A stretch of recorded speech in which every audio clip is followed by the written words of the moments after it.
മുസാൻ ഗിബുസിയുടെ ഡീമൺ ആർമിയിലെ സേനാധിപതി ആൻഡ് ഏറ്റവും മിസ്റ്റീരിയസ് ആയിട്ടുള്ള ഒരു character, the powerful demon slayer and a demon upper moon one കൊകുഷിബോ.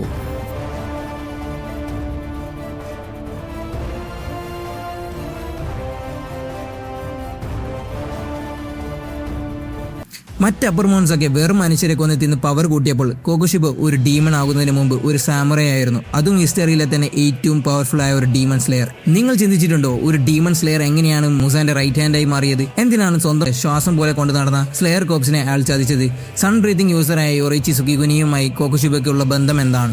ഇന്ന് നമ്മൾ നോക്കാൻ പോകുന്നത് ഡീമൺ സ്ലെയർ യൂണിവേഴ്സിലെ ഏറ്റവും ട്രാജിക് ആയ എന്നാൽ അത്രത്തോളം തന്നെ പവർഫുൾ ആയ കൊകുഷിബോയുടെ മുഴുവൻ കഥയും പവറുകളുമാണ്. വെൽക്കം ബാക്ക് ടു സെനേറ്റോ and let's get into the video. Part 1, Human Past, മിച്ചിക്കാത്സു സുകികുനി. ഏകദേശം 450 വർഷങ്ങൾക്ക് മുമ്പ് സെങ്കോക്കു ഇറയിലാണ് നമ്മുടെ കഥ തുടങ്ങുന്നത്. അന്ന് കൊകുഷിബോ ഒരു ഡീമൺ ആയിരുന്നില്ല. അവൻ്റെ പേര് മിച്ചിക്കാത്സു സുകികുനി എന്നായിരുന്നു. ഒരു പ്രമുഖ സാമുറായി കുടുംബത്തിലെ മൂത്ത മകൻ. മിച്ചിക്കാത്സുവിന് ഒരു ഇരട്ട സഹോദരൻ ഉണ്ടായിരുന്നു. അതാണ് യൊറോയിച്ചി സുകികുനി. ജനിച്ച സമയം മുതൽ യൊറോയിച്ചി ഒരു വിചിത്രമായ കുട്ടിയായിരുന്നു. അവന്റെ മുഖത്ത് ഒരു ജനന മുദ്ര ഉണ്ടായിരുന്നു. That means A curse. അവൻ ആരോടും സംസാരിച്ചിരുന്നില്ല. അതുകൊണ്ട് തന്നെ മിച്ചിക്കാത്സുവിനെ അപേക്ഷിച്ച് യൊറോയിച്ചിയെ എല്ലാവരും മാറ്റി നിർത്തി. എന്നാൽ ഒരു ദിവസം വളരെ യാദൃശികമായി യൊറോയിച്ചി വാളെടുക്കാൻ ഇടയായി. മിച്ചിക്കാത്സു വർഷങ്ങളായി കഷ്ടപ്പെട്ട് പഠിച്ച വാൾപ്പയറ്റ് അല്ലെങ്കിൽ സോഡ് ടെക്നിക്സ് യൊറോയിച്ചി വളരെ നിസ്സാരമായി ഒരു ട്രെയിനറെ സിംഗിൾ ഷോട്ടിൽ തോൽപ്പിച്ച് കാണിച്ചു കൊടുത്തു. അവിടെയാണ് മിച്ചിക്കാത്സുവിന്റെ ഉള്ളിൽ അസൂയയും ഭയവും ജനിക്കുന്നത്. താൻ എത്ര കഷ്ടപ്പെട്ടിട്ടും കിട്ടാത്ത പ്രതിഭ അല്ലെങ്കിൽ ടാലന്റ് യൊറോയിച്ചിക്ക് ജന്മന കിട്ടിയിരിക്കുന്നു. വൈകാതെ അവരുടെ അമ്മ മരിക്കുകയും യൊറോയിച്ചി വീട് വിട്ട് ഇറങ്ങി പോവുകയും ചെയ്തു. മിച്ചിക്കാത്സു ഒരു സാധാരണ സാമുറായി ജീവിച്ചു. വിവാഹം കഴിച്ച കുട്ടികളുമായി ഒരു normal life. Part 2, joining the corps and the demon deal. വർഷങ്ങൾക്ക് ശേഷം മിച്ചിക്കാത്സുവിന്റെ ക്യാമ്പ് ഒരു ഡീമൺ അറ്റാക്ക് ചെയ്യുമ്പോൾ രക്ഷകനായി യൊറോയിച്ചി എത്തുന്നു. ഇപ്പോൾ യൊറോയിച്ചി ഒരു ഡീമൺ സ്ലെയർ ആണ്. തന്റെ അനിയന്റെ അമാനുഷികമായ പവർ കണ്ട് മിച്ചിക്കാത്സു എല്ലാം ഉപേക്ഷിച്ച് ഡീമൺ സ്ലെയർ കോപ്സിൽ ജോയിൻ ചെയ്യാൻ തീരുമാനിച്ചു. അനിയനെ പോലെ പവർഫുൾ ആവുക മാത്രമായിരുന്നു അവന്റെ ലക്ഷ്യം. യൊറോയിച്ചി എല്ലാവർക്കും സൺ ബ്രീത്തിങ് പഠിപ്പിച്ച് കൊടുക്കാൻ നോക്കിയെങ്കിലും ആർക്കും അത് പൂർണ്ണമായി ഉൾക്കൊള്ളാൻ കഴിഞ്ഞില്ല. അങ്ങനെ മിച്ചിക്കാത്സു സൺ ബ്രീത്തിങ്ങിൽ നിന്നും സ്വന്തമായി ഒരു പുതിയ ബ്രീത്തിങ് ടെക്നിക്ക് ഉണ്ടാക്കി. ആൻഡ് അതാണ് മൂൺ ബ്രീത്തിങ്. എന്നാൽ ഇവിടെയാണ് വിധി വീണ്ടും കളിക്കുന്നത്. അവൻ കഠിനമായി ട്രെയിൻ ചെയ്ത ഡീമൺ സ്ലെയർ മാർക്ക് അൺലോക്ക് ചെയ്തു. പക്ഷേ സ്ലെയർ മാർക്കുള്ളവർ 25 വയസ്സിനപ്പുറം ജീവിച്ചിരിക്കില്ല എന്ന ശാപം മിച്ചിക്കാത്സു അറിഞ്ഞു. തന്റെ പീക്കിൽ നിൽക്കുന്ന സമയത്ത് ചത്തുപോകുമെന്ന പേടിയും യൊറോയിച്ചിയെ മറികടക്കാൻ കഴിയില്ലെന്ന നിരാശയും മിച്ചിക്കാത്സുവിനെ തളർത്തി. ആ സമയത്താണ് അവന്റെ മുന്നിലേക്ക് മുസാൻ ഗിബുസുച്ചി വരുന്നത്. മുസാൻ അവൻ ഒരു ഓഫർ നൽകി. നിനക്ക് നിന്റെ സോഡ് ടെക്നിക്സ് ഇനിയും ഇംപ്രൂവ് ചെയ്യണോ? എങ്കിൽ നിന്റെ ആയുസ് ഞാൻ അൺലിമിറ്റഡ് ആക്കി തരാം. എന്റെ ഡീമൺ ആകുക. തന്റെ അനിയനെ തോൽപ്പിക്കാൻ വേണ്ടി അമരത്വം നേടാൻ വേണ്ടി മിച്ചിക്കാത്സു തന്റെ ഹ്യൂമാനിറ്റി ഉപേക്ഷിച്ചു. അങ്ങനെ അവൻ കൊകുഷിബോ എന്ന പേരിൽ അപ്പർ മൂൺ 1 ആയി മാറി. Part 3, powers and abilities. Why is he a monster? ഒരു ഡീമൺ എന്ന നിലയിൽ കൊകുഷിബോയുടെ പവറുകൾ നെക്സ്റ്റ് ലെവലാണ്.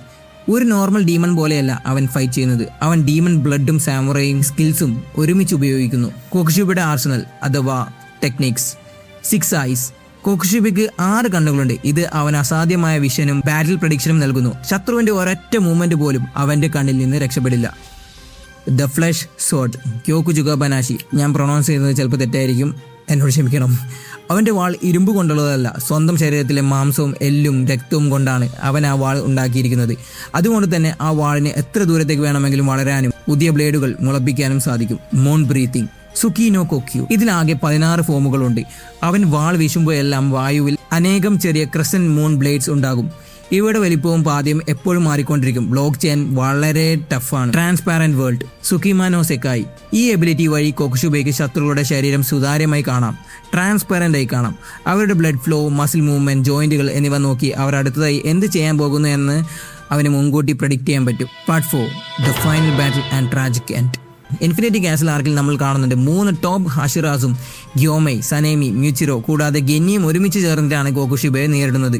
ആ ഫൈറ്റിൽ മ്യൂച്ചിറയെയും ഗെന്നിയെയും അവർ കൊന്നുകളയുന്നു. എന്നാൽ ഫൈറ്റിന്റെ അവസാന ഘട്ടത്തിൽ മ്യൂച്ചിറോയുടെ റെഡ് നീച്ചറിംഗ് ബ്ലേഡ് ഏറ്റതിനു പിന്നാലെ തന്റെ വാളിന്റെ റിഫ്ലക്ഷനിൽ കൊകുഷിബോ സ്വന്തം രൂപം കാണുകയാണ്. 6 കണ്ണുകളുള്ള വിരൂപമായ ഒരു ഡീമൺ മോൺസ്റ്റർ. കൊകുഷിബോ മനസ്സിൽ പറയുന്നത്, ഞാൻ ഇതാണോ ആകാൻ ആഗ്രഹിച്ചത്? ഒരു സാമുറയായി ജീവിച്ച് അനിയനെ മറികടക്കാൻ വേണ്ടി ഞാൻ അവസാനം ഒരു വൃത്തികെട്ട ജീവിയായി മാറിയോ? ഈ ഒരു തിരിച്ചറിവ് അവന്റെ മനസ്സിനെ തളർത്തുകയും അവന്റെ റീജനറേഷൻ പവർ സ്വയം നിന്നു പോവുകയും ചെയ്യുന്നു. അങ്ങനെ ആ യുദ്ധത്തിൽ കോക്കുഷിബു പരാജയപ്പെട്ട് ചാമ്പലായി മാറുന്നു.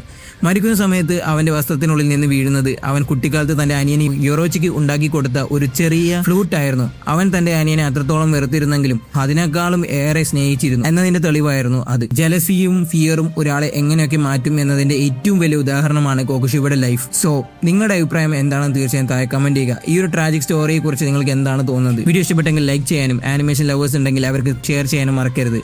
സോ ചാനൽ ആദ്യമായി കാണുന്ന കൂട്ടുകാരുണ്ടെങ്കിൽ തീർച്ചയായും സബ്സ്ക്രൈബ് ചെയ്ത് നമ്മുടെ ഈ ഒരു ചാനലിനെ സപ്പോർട്ട് ചെയ്യുക. കാരണം ഇതുപോലത്തെ കിടിലൻ വീഡിയോസ് നമ്മുടെ ഈ ചാനലിൽ ഇനിയും ചെയ്യുന്നതായിരിക്കും. സോ പുതിയൊരു വീഡിയോയുമായി വരുന്ന സൈനിങ് ഓഫ്. ബൈ.